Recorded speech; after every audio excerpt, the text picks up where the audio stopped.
कभी अपने मन को ध्यान से देखा है? वो हर वक्त कुछ न कुछ सोचता रहता है। भविष्य, अतीत, डर, उम्मीदें, प्लान, तुलना, विचारों का एक ना रुकने वाला झरना।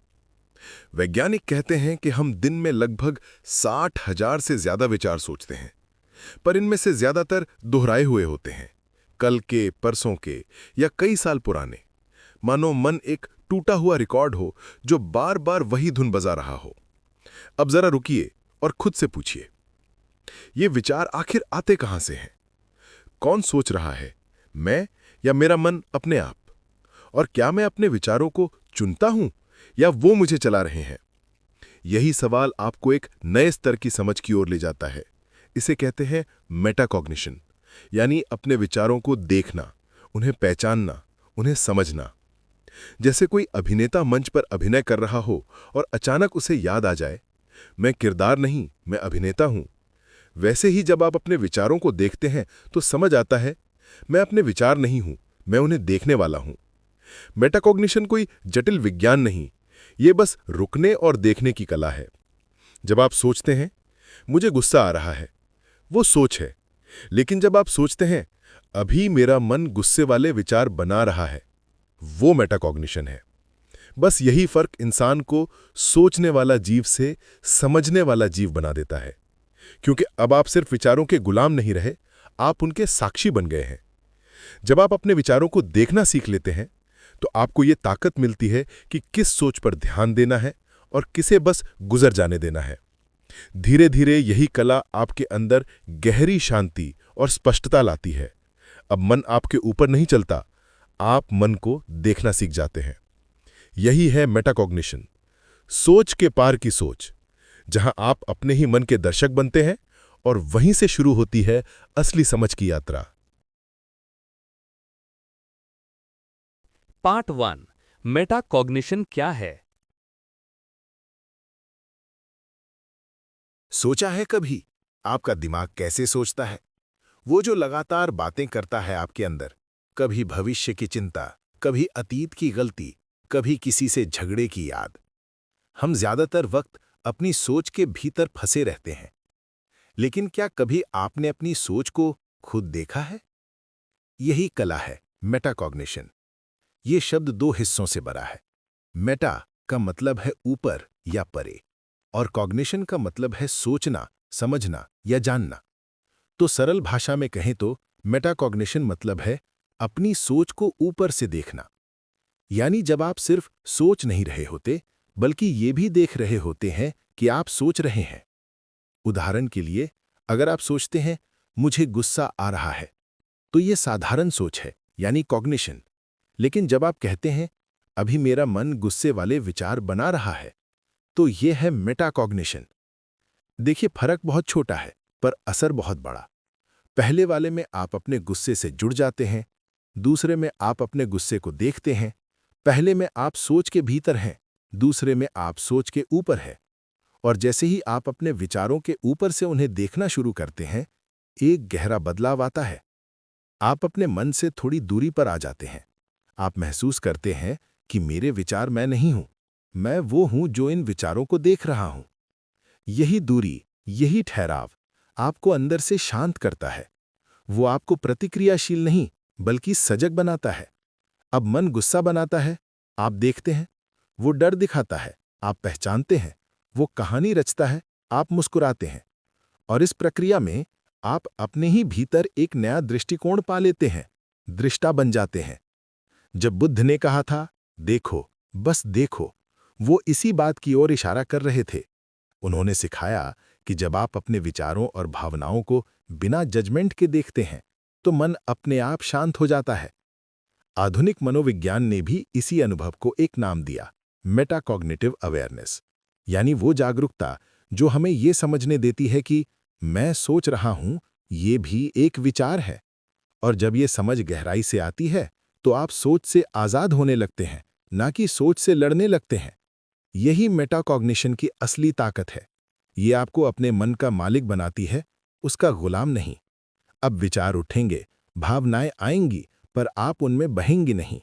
आप बस देखेंगे, शांति से, जागरूकता से, क्योंकि अब आपने जान लिया है सोचना भी एक क्रिया है और मैं उस क्रिया का साक्षी हूं। पार्ट 2, ये इतना महत्वपूर्ण क्यों है?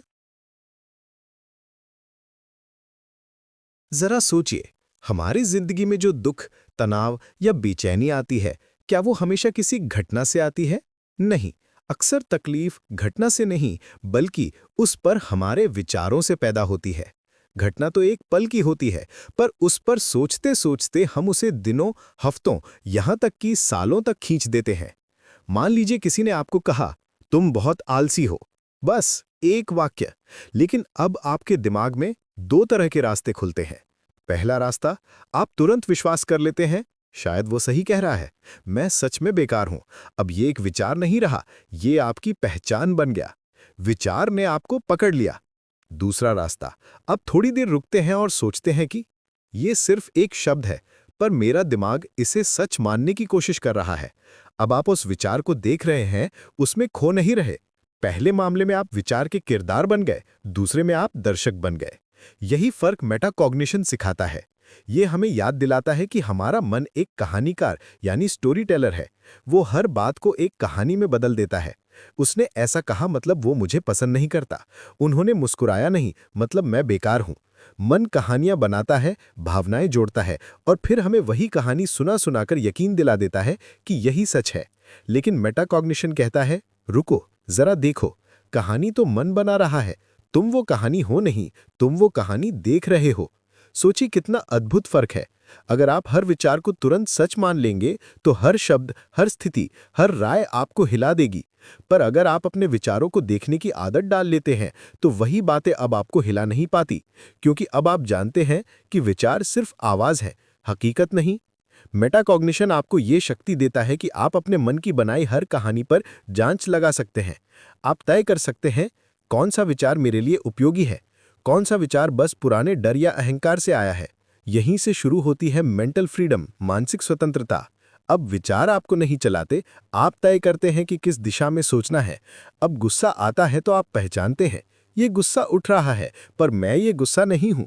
अब डर आता है तो आप देखते हैं, ये डर की कहानी है, सच्चाई नहीं। धीरे धीरे मन शांत होने लगता है, क्योंकि आप अब उसके पीछे भागना छोड़ चुके हैं। आप उसे देख रहे हैं, समझ रहे हैं। वो विचार जो पहले आपको गिरा देते थे, अब आपके शिक्षक बन जाते हैं, क्योंकि आप उनसे पूछ सकते हैं, तुम क्यों आए, मुझे क्या दिखाना चाहते हो। यही जागरूकता आपको भीतर से मुक्त करती है। अब आपका मन कहानियां बनाता रहेगा, कभी मीठी, कभी कड़वी, पर आप जानते हैं कि आप वो कहानी नहीं है, आप उस कहानी के साक्षी हैं। और जब ये समझ स्थिर हो जाती है तो कोई भी शब्द, कोई भी स्थिति आपको भीतर से हिला नहीं सकती, क्योंकि आपने पा लिया है वो असली आज़ादी, अपने विचारों के ऊपर से देखने की आज़ादी। यही है मानसिक स्वतंत्रता, जहां विचार अब आपके मालिक नहीं, आपके साथी बन जाते हैं। पार्ट 3, एंशिएंट कनेक्शन, भारतीय दर्शन और मेटाकॉग्निशन। अगर आप ध्यान से सोचें तो मेटाकॉग्निशन कोई नया विचार नहीं है। हमारे ऋषि, योगी और दार्शनिक इसे हजारों साल पहले समझ चुके थे। आज जिस चीज को पश्चिमी मनोविज्ञान मेटा अवेयरनेस कहता है, उसे हमारे ग्रंथों ने बहुत पहले साक्षी भाव कहा था। वो स्थिति जहां इंसान अपने मन को देखता है, ना कि उसमें खो जाता है। भारतीय शास्त्रों में एक बड़ा सुंदर विचार आता है, दृष्टा दृश्य से भिन्न है। इसका अर्थ है, जो देख रहा है वो उस चीज से अलग है जिसे वो देख रहा है। यानी जो विचारों को देख रहा है वो विचार नहीं है, जो गुस्से को पहचान रहा है वो गुस्सा नहीं है, जो डर को देख रहा है वो डर नहीं है। बस यही है साक्षी भाव, जहां आप खुद को विचारों से अलग पहचानना शुरू करते हैं। सोचिए, जब कोई विचार आता है, मैं दुखी हूं, तो वास्तव में मैं दुखी नहीं, बल्कि मैं उस दुख को देख रहा हूं। दुख गुजर जाएगा, विचार बदल जाएगा, पर वो देखने वाला साक्षी हमेशा वैसा ही रहेगा। उपनिषदों में इस अनुभव को आत्मज्ञान की जड़ माना गया है। कहा गया है, आत्मा शुद्ध, शांत और साक्षी है। वो सब कुछ देखती है पर किसी चीज से बंधती नहीं। यही तो है मेटाकॉग्निशन, जब आप अपने मन के विचारों और भावनाओं को देखना सीख लेते हैं, उनमें पहचान नहीं बनाते। अब भगवद गीता की ओर देखें। कृष्ण अर्जुन से कहते हैं, जो सुख दुख में सम रहता है वही ज्ञानी है, क्योंकि जिसने अपने मन को देखना सीख लिया वो समझ जाता है कि सुख और दुख दोनों ही मन के अंदर उठने वाली लहरें हैं। वे आती हैं, जाती हैं, पर मैं जो इन्हें देख रहा हूं, स्थिर हूं, शांत हूं। साधारण व्यक्ति लहरों के साथ बह जाता है, पर ज्ञानी व्यक्ति किनारे पर खड़ा होकर उन लहरों को गुजरते हुए देखता है। वो गहराई से जीता है, पर उसमें डूबता नहीं। यही है मन को देखने की कला, जिसे आज हम वैज्ञानिक भाषा में मेटाकॉग्निटिव अवेयरनेस कहते हैं। पतंजलि योग सूत्र इसे और भी सटीक शब्दों में समझाता है।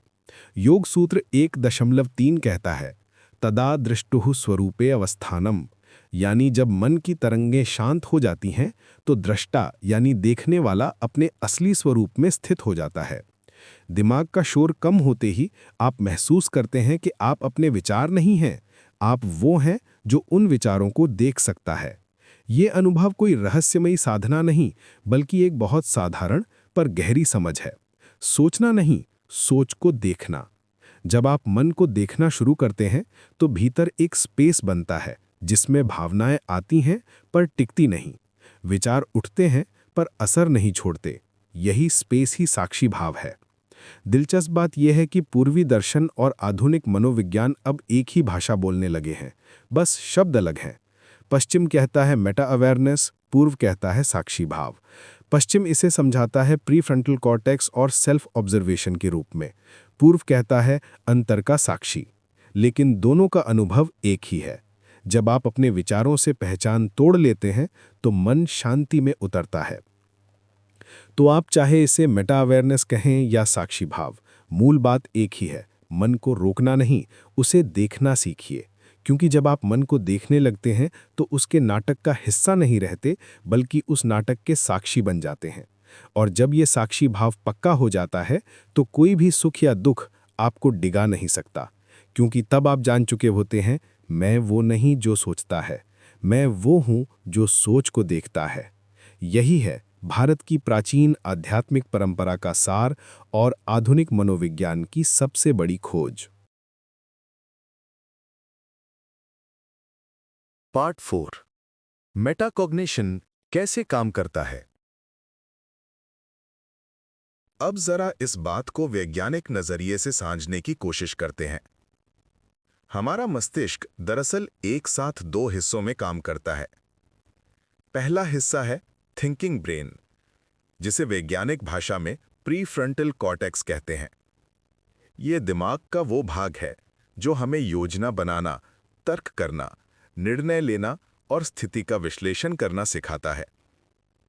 यानी जब हम किसी बात पर ठहर कर सोचते हैं, मुझे क्या करना चाहिए या क्या ये सही फैसला है, तो ये सब इसी थिंकिंग ब्रेन का काम है। दूसरा हिस्सा है फीलिंग ब्रेन, जिसे लिम्बिक सिस्टम कहा जाता है। ये हमारा भावनात्मक केंद्र है। यहीं से गुस्सा, डर, खुशी, उदासी और उत्साह जैसी भावनाएं उठती हैं। यानी अगर कोई अचानक आपको डांट दे, तो जो पहला झटका या गुस्सा महसूस होता है, वो इसी फीलिंग ब्रेन से आता है। अब समझिए, यही वो जगह है जहां ज्यादातर गलतियां होती हैं।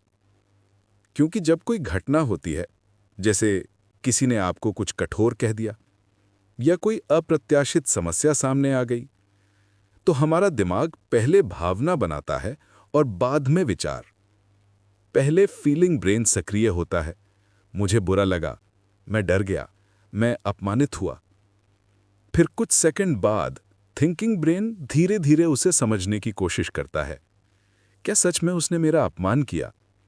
क्या यह डर वाजिब है? क्या प्रतिक्रिया देना सही होगा? लेकिन ज्यादातर लोग उस बीच के कुछ सेकंड के अंतर को पहचान नहीं पाते। वो तुरंत प्रतिक्रिया दे देते हैं। गुस्से में जवाब, डर में पीछे हटना या शर्म में चुप रह जाना। यहीं से शुरू होता है रिएक्शन लूप, जो बाद में पछतावे में बदल जाता है। मेटाकॉग्निशन यहीं पर हमें एक अद्भुत शक्ति देता है, पॉज की शक्ति। ये वो छोटा सा क्षण है जब आप प्रतिक्रिया देने से पहले खुद से पूछते हैं, अभी जो मैं सोच रहा हूं, क्या वो सच है? क्या ये विचार भावना से निकला है या समझ से? ये एक बहुत छोटा विराम होता है, कभी 1 सेकंड का, कभी 2 सेकंड का, लेकिन यही सेकंड आपके जीवन की दिशा तय कर देता है। क्योंकि जब आप इस पॉज को पहचान लेते हैं, तो आपका दिमाग रिएक्शन मोड से रिस्पॉन्स मोड में चला जाता है। अब फीलिंग ब्रेन हावी नहीं रहता, थिंकिंग ब्रेन नियंत्रण में आता है। अब आप सोचकर बोलते हैं, सोचकर फैसला लेते हैं। आपके अंदर अब सिर्फ भावना नहीं, उस भावना के पीछे की जागरूकता भी होती है। यही वो जगह है जहां मेटाकॉग्निशन अपना चमत्कार दिखाता है। अब आप केवल सोचते नहीं, बल्कि अपनी सोचने की प्रक्रिया को देखना शुरू कर देते हैं। यानी अब आपका ध्यान सिर्फ क्या सोच रहा हूं पर नहीं, बल्कि मैं कैसे सोच रहा हूं पर भी होता है। और यही बदलाव आपको भावनाओं के बहाव से निकालकर स्पष्टता और संतुलन में ले आता है।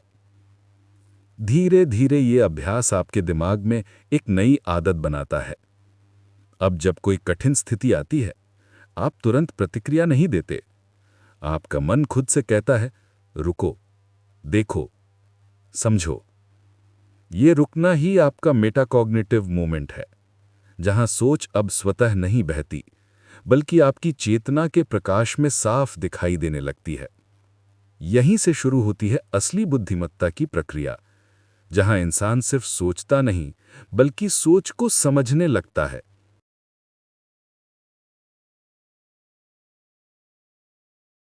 पार्ट 5 मेटाकॉग्निशन को डेली लाइफ में कैसे लाएं। अब सवाल यह है, ठीक है, ये सब सुनने में तो अच्छा लगता है, लेकिन इसे अपनी रोजमर्रा की जिंदगी में कैसे अपनाएं? इसका जवाब बहुत सरल है। मेटाकॉग्निशन कोई कठिन साधना नहीं है, बस थोड़ी जागरूकता और कुछ छोटे अभ्यासों की जरूरत होती है। पहला अभ्यास, ठहरे और पहचाने। दिन में कुछ बार खुद को रोकिए। फोन, काम या बातों के बीच बस एक पल ठहरकर अपने मन से पूछिए, अभी मैं क्या सोच रहा हूं? क्या ये विचार किसी सच्चाई पर आधारित है या सिर्फ डर है? इतना पूछना ही आपके अंदर का मेटाकॉग्निटिव स्विच ऑन कर देता है, क्योंकि जैसे ही आप अपने विचार को पहचान लेते हैं, वो आपको चलाना बंद कर देता है। दूसरा अभ्यास, विचारों की डायरी। रात को सोने से पहले 5 मिनट अपने विचारों को लिखिए। पूछिए, आज मेरे मन में कौन से विचार सबसे ज्यादा आए? क्या मैं वही बातें बार बार सोच रहा हूं जो कल भी सोच रहा था? आप हैरान रह जाएंगे, लगभग 90% विचार वही पुराने होते हैं जो हर दिन दोहराए जाते हैं। यानी हमारा मन ऑटो पायलट पर चलता है। जब आप उन्हें लिखते हैं तो आप उस ऑटो पायलट को मैनुअल मोड में लाते हैं। अब मन के रास्ते पर आप खुद ड्राइवर हैं, यात्री नहीं। तीसरा अभ्यास, सांस और साक्षी भाव, मेटा ब्रीदिंग। जब भी मन भारी लगे, गहरी 2 सांस लें और अपने आप से कहें, मैं इस भावना को देख रहा हूं। यह वाक्य बहुत छोटा है, लेकिन इसमें बहुत ताकत है, क्योंकि जैसे ही आप भावना को देखते हैं, आप उससे जुड़ते नहीं, बस उसे गुजरते हुए महसूस करते हैं। इससे आप समझने लगते हैं, भावनाएं स्थायी नहीं होती, वो लहरों की तरह आती जाती हैं, और आप वो किनारा हैं जो हमेशा स्थिर है। चौथा अभ्यास, प्रश्न की शक्ति, मेटा क्वेश्चन।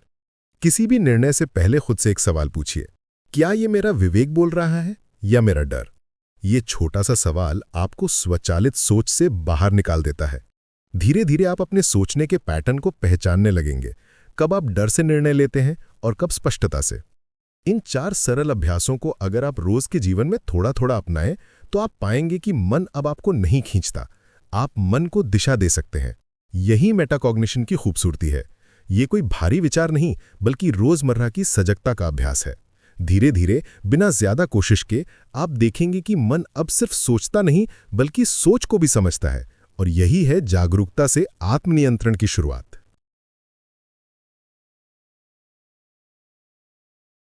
पार्ट 6, जब आप दृष्टा बन जाते हैं, when you become the observer. Metacognition इंसान को अंदर से बदल देता है। ये आपको ये समझने की शक्ति देता है कि आपके भीतर 2 आप हैं, एक जो लगातार सोचता रहता है और दूसरा जो चुपचाप उस सोच को देखता है। पहले आप कहते थे, मैं दुखी हूं। अब आप कहते हैं, मेरे मन में दुख के विचार आ रहे हैं। पहले आप बोलते थे, मुझे गुस्सा आ रहा है। अब आप जानते हैं, मेरा मन इस वक्त गुस्से की कहानी बना रहा है। बस यही एक छोटा सा फर्क आपके पूरे अनुभव को बदल देता है, क्योंकि अब आप भावना नहीं हैं, आप भावना को देखने वाले हैं। अब गुस्सा उठता है, पर आप उसमें बहते नहीं। ईर्ष्या आती है, पर आप उसे पहचान लेते हैं। चिंता आती है, पर आप जानते हैं कि ये बस एक विचार है, सच्चाई नहीं। धीरे धीरे ये समझ आपके भीतर एक गहरी शांति लाती है। वो चीजें जो पहले आपको हिला देती थीं, अब बस हल्के से गुजर जाती हैं, जैसे हवा की एक लहर जो चेहरे को छूकर आगे बढ़ जाती है। आपका मन अब वही है, दुनिया भी वही है, लेकिन आपका दृष्टिकोण बदल गया है। अब आप मन के नाटक में किरदार नहीं, बल्कि दर्शक बन गए हैं। यही है मेटाकॉग्निशन की असली शक्ति। ये आपको सोच से बाहर खड़ा कर देता है। अब विचार उठते हैं, गिरते हैं, पर आप स्थिर रहते हैं, और उस स्थिरता में आप पहली बार खुद से मिलते हैं। वो आप जो हमेशा शांत, हमेशा देखने वाला और हमेशा आजाद है।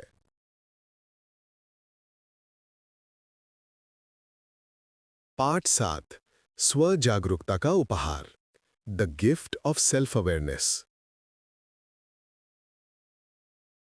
मेटाकॉग्निशन का सबसे बड़ा उपहार है स्व जागरूकता, यानी सेल्फ अवेयरनेस। यही वो शक्ति है जो आपको जीवन के हर क्षेत्र में, सफलता में, रिश्तों में और शांति में स्पष्टता और संतुलन देती है। जब आप अपने विचारों को सिर्फ सुनते नहीं, बल्कि उन्हें समझना शुरू करते हैं, तो धीरे धीरे आपको ये दिखने लगता है कि हर विचार के पीछे कोई भावना और हर भावना के पीछे कोई मान्यता यानी बिलीफ छिपी होती है। उदाहरण के लिए, अगर आप बार बार सोचते हैं मैं अच्छा नहीं कर पाऊंगा, तो उसके पीछे शायद असफलता का डर या किसी पुराने अनुभव की चोट छिपी है। मेटाकॉग्निशन आपको ये देखने की क्षमता देता है। आप अब सिर्फ विचारों को पकड़ते नहीं, बल्कि ये भी समझते हैं कि वे आ कहां से रहे हैं। ये समझ ही आपकी सेल्फ अवेयरनेस बनती है, और यही वो मोड़ है जहां से जीवन बदलने लगता है। अब आप अपनी जिंदगी को सिर्फ चलाते नहीं, बल्कि उसे डिजाइन करने लगते हैं। पहले आप बिना सोचे भावनाओं से बह जाते थे, अब आप उन्हें पहचान कर सही दिशा दे सकते हैं। पहले आप किसी स्थिति पर तुरंत प्रतिक्रिया देते थे, अब आप रुककर पूछते हैं मुझे इस पर कैसे सोचना चाहिए। ये बदलाव छोटा दिखता है, लेकिन इसका असर गहरा होता है। याद रखिए, हर विचार एक बीज है। वही बीज आगे चलकर आपके कर्म, आपके फैसले और आपके अनुभवों में बदलता है। अगर बीज नकारात्मक है, तो परिणाम भी वैसा ही होगा।